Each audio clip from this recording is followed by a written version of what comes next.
If you've ever noticed that you tend to keep most things to yourself, even small things, there's usually more going on beneath that habit than people realize. Some people talk through everything they feel, but others quietly hold things in.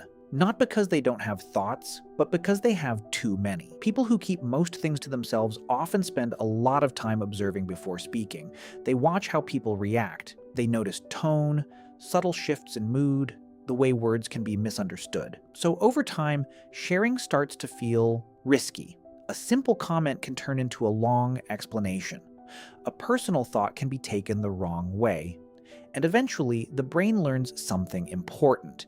Keeping things inside feels safer than constantly clarifying yourself. You might notice it in small ways. You start editing your words before you even say them.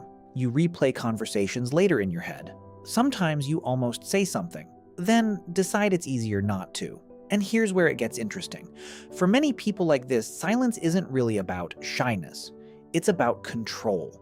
When you keep things to yourself, you control what parts of you are visible. You avoid misunderstandings. You avoid unnecessary conflict. You protect the parts of your thoughts that feel too complex to explain. Over time, this becomes part of identity. You become the listener, the observer, the one who understands others without always being fully understood.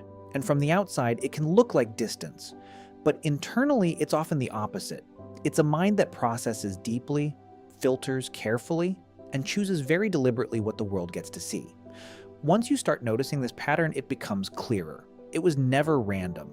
It was protection. And sometimes protection quietly becomes personality. If this explained something about the way you think, there's always more beneath the surface to understand.